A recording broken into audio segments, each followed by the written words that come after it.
धर्म को सियासत में लाना, राजनीति में लाना हमारे देश के नेताओं की आदत हो गई है। सनातन धर्म को लेकर विवादित टिप्पणी के मामले पर लगातार तमिलनाडु के मंत्री पर निशाना साधा जा रहा है। तमिलनाडु के मुख्यमंत्री एम.के. स्टालिन के बेटे उदयनिधि स्टालिन, जो खुद मंत्री हैं तमिलनाडु सरकार में, उन्होंने सनातन उन्मूलन सम्मेलन में ऐसा बयान दिया जिस पर बवाल मच गया और उसका विरोध लगातार किया जा रहा है। लगातार उसको लेकर बहुत सारी बातें निकलकर सामने आ रही हैं। उन्होंने कहा कि सनातन का सिर्फ विरोध नहीं किया जाना चाहिए बल्कि इसे समाप्त कर देना चाहिए। और इस तरह की टिप्पणी, जाहिर सी बात है कि जो भी किसी धर्म में विश्वास करने वाले होंगे वो बर्दाश्त नहीं करेंगे। और इसी को लेकर जगह जगह पूरे देश में तमिलनाडु सरकार का, एम.के. स्टालिन का, उदयनिधि स्टालिन का विरोध किया जा रहा है। और साथ में सवाल पूछे जा रहे हैं इंडिया गठबंधन से कि आप इस पर क्या कहते हैं।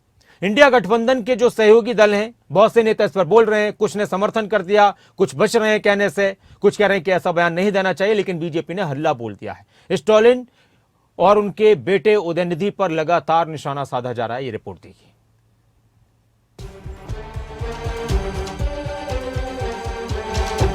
सनातन को लेकर देश में मचे सियासी घमासान पर तमिलनाडु के मुख्यमंत्री एम.के. स्टालिन के बेटे उदयनिधि स्टालिन ने सनातन धर्म को लेकर एक बयान दिया है, जिसे लेकर विवाद थमने का नाम नहीं ले रहा है।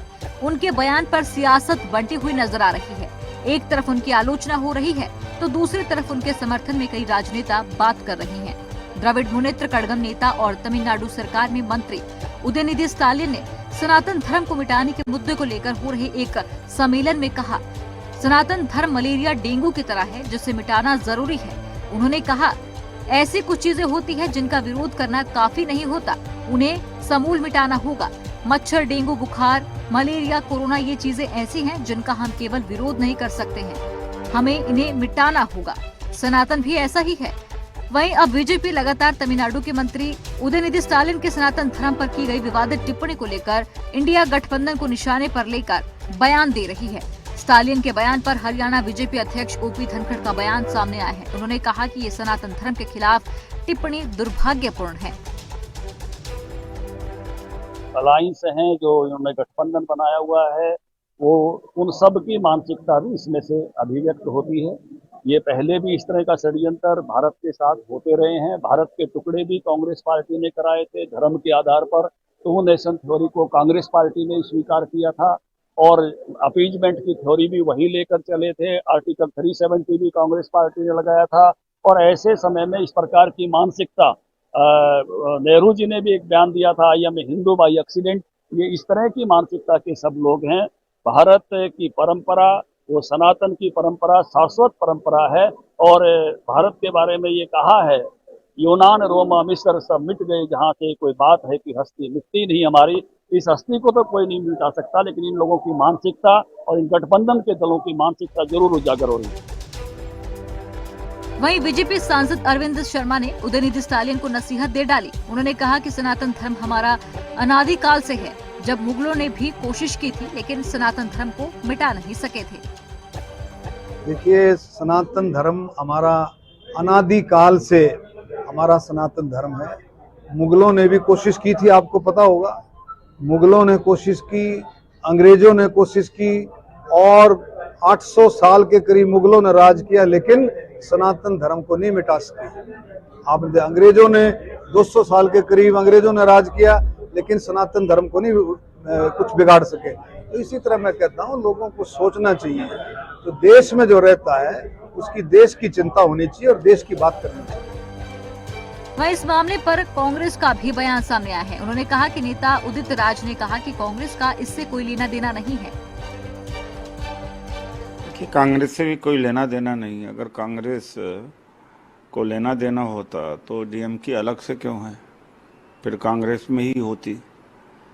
और जो स्टैंड टीएमसी का है वही कांग्रेस का है और इंडिया अलायंस के और पार्टियों का भी वही है। लेकिन मैं एक बात पूछना चाहता हूं बीजेपी से कि जो इनके एलाई हैं एआईडीएमके, उनसे क्यों नहीं सवाल पूछते? वो इनके साथ क्यों नहीं खड़े हो रहे हैं? यानी न इनके लिए सनातन धर्म का महत्व है, न हिंदुत्व का महत्व है। जहाँ से वोट मिले एआईडीएमके को ऊपर अगर दबाव डालेंगे तो इनका गठबंधन टूटेगा। एआईडीएमके स्टेटमेंट देगी नहीं, अभी तक तो नहीं दिया है। तो ऐसे में क्या है, अपने वोट की जुगत में ही रहते हैं। इनका सनातन धर्म और हिंदुत्व से कोई लेना देना नहीं बीजेपी वालों का।